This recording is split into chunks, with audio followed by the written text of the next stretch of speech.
Kutoka hapa Nyali Sub County, Kazandani. Kwanza kabisa namshukuru Mwenyezi Mungu muumba mbingu na ardhi pasi na kizuizi, siku hii ya leo kuweza kualikwa katika ufunguzi ya ofisi ya Sisters for Justice na Traders. Kwa kusema leo kweli nimefurahi sana na wapongeza ndugu zangu wanaharakati kwa kuweza kuleta ofisi hapa chini mashinani. Lakini na sisi kama viongozi, sababu dadangu mdogo wangu hapa amezungumzia kuhusu haki, amezungumzia kuhusu watoto ambao wanauliwa Mombasa, amezungumzia kuhusu dhulma za kijinsia, dhulma za kina mama na wafanyi biashara. Kwa kusema leo kweli nasikitisha kama sisi viongozi, hususan na sio kwamba nazungumza hivi nina chuki na mtu, la hasha, sina chuki na mtu wala sina ubaya na mtu, lakini viongozi tumesahau majukumu yetu iliyobaki kwetu sisi, hususan kiongozi wa kike, na wala sitaogopa kumtaja Mama Zamzam. Mwenyezi Mungu amekujalia ukawa kiongozi wa kike, lakini nasikitisha sana. Mfano mzuri uliweza kutolewa na Mama Mishimboko. Mama Mishimboko alipokuwa katika mamlaka alikuwa anasaidia kina mama na vijana kuweza kukimu biashara ndogo ndogo, lakini hivi sasa sisi wengine tumebakia matiktoka baada ya kuwa wanasiasa na wafanyikazi wa jamii. Una budget ambayo inaweza kusaidia kina mama, vijana, unakwenda kufanya ma-PR. Kuna ule mtoto ambaye alifariki juzi hapa.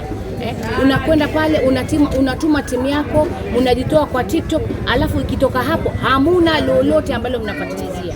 Wewe kile ukikaa unakimbilia kwenda katika wodi za watu. Kimbilia katika wodi za watu ukituletea miradi. Ukikaa governor this, ukikaa push this, ukikaa unaenda kuinua watu mikono. Wewe mwenyewe utainuliwa na nani? Huo mkono wako ambao hawasaidii, huo mkono wako hausaidii kina mama, hausaidii vijana, wala watoto wetu hawezi kusaidia. Hapa Mombasa County tungekuwa tuna rescue center saizi. Uko wapi kama mwanamke?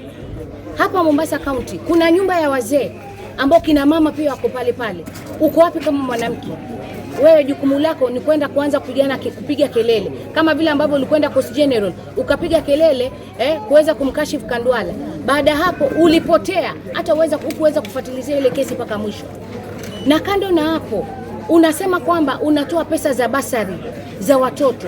Mimi kama Kushe nataka kujua, mimi natoka Nyali Sub County. Hapa Nyali kwetu Sub County ni watoto wangapi ambao umewasomesha na hizo pesa?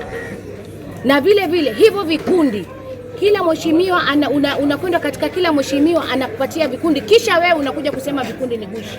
Hivyo ambavyo vikundi ni gushi ni vyako ama ni vya wananchi?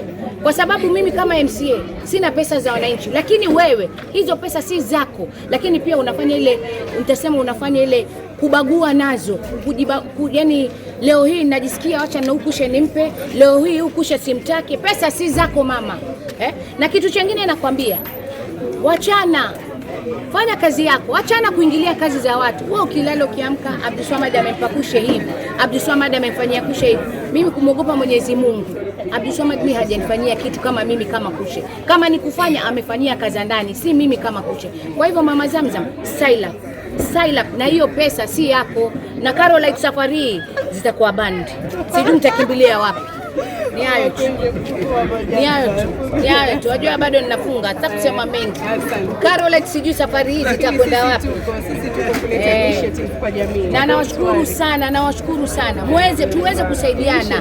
Tujue hizi pesa za watoto waliolipiwa karo zimekwenda wapi? Si kuchukua mshahara. We have a community